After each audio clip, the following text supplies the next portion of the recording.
very important to distinguish between the transcript and the headlines, because there is this moment in the interview where the president seems to be caught a little off guard. He said, well, how about Apple and tariffs? And he talked about, yeah, well, iPhone, maybe 10%, whatever.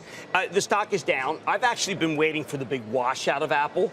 This was the kind of thing which basically says, hey, you know what? If things go well, that won't happen. And if things go badly, it will.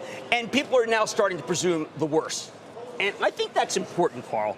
We need to presume the worst out of anything from the White House these days and from the Fed if we're going to actually get an end to this bearish phase. Right. I mean, more precisely, he says maybe when asked about the iPhone. Then he says people could stand another 10% very easily. Do you think that's not true?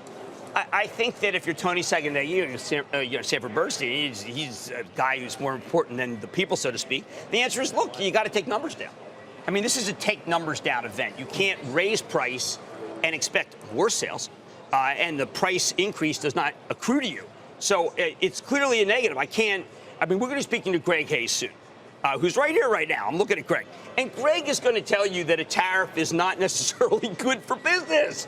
And I don't think it's any different at all when you talk about Apple. It's not good for business. No, it's not good for business, not good for Apple. I mean, I think we should all, and the market certainly has learned to take these kinds of potentially extemporaneous comments not too seriously.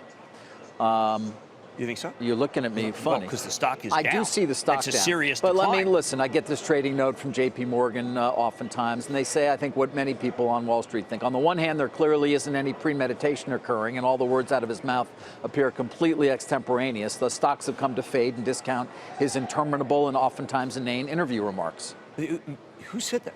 J.P. Morgan's trading Jamie note. Dimon's Bank? No, it's not. Yes, it's Jamie Dimon's bank. He has nothing to do with it. It's unclear who writes it. Yeah, it is unclear who writes it. But my point is, it is reflective of and widely read on reflective of thinking amongst traders. That's the way they think these days. All right, so let's make a very important point. You can't ignore it, but you need to take in the context of 2 years of these kinds of comments and see what's actually happened. I disagree with this. Okay. I think what that note says is that the president is now regarded as a clown by the premier institution on Wall Street.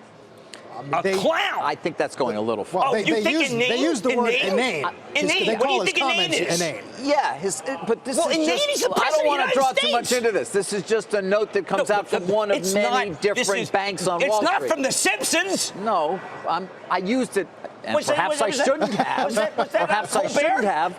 I used it simply to argue the point that the market sometimes, we've seen it how many times? A reaction and then a pullback again. Isn't it the beginning, Fade David? And then not. Isn't it the beginning of what? Of what we all expect at a certain point? Major firms just calling the president out is not a serious individual. It may be. I mean, I just thought, look, this is... I'm not sure that was consensus when we were going to the moon and tax cuts were being passed. Absolutely. And I think that there's a change. J.P. Morgan should... That word inane, as associated with the president of the United States, that is what you should really fear if you're the president. This is not some left-wing Elizabeth Warren... It's not Elizabeth Warren, right? Jim, it's just reflective of, this is hyperbole. The way traders and people who are looking at the market on a day-to-day basis try to view these things, which we cover, we have to cover. They're important. It gives a sense of his mindset of the most powerful man on earth. But it doesn't mean anything's going to happen. Now, by the way, on China, I think there continues to be a belief that it's very much unclear what's going to happen there and whether there's going to be any progress at all with Xi. I agree. And there are people who are able to approach the president at Mar-a-Lago. I talked to one who did so over the weekend because when he's there playing golf, you go up and ask him. Inane? And he said, I'm a tariff guy, which is what he said to the Journal. I want to walk back the obvious non-antipathy I have for David. It's just that, J.P. Morgan is a distinguished firm. Yeah. I have a lot of friends there. My father-in-law was a top economist there, and their words carry a great amount of weight. How about that? A great amount of weight. This is not an official research report. I just want you to know. Unofficial? No, it's their daily... It's just trading desk. Daily trading desk note. Here's what's happening. We look at everything going on in the world.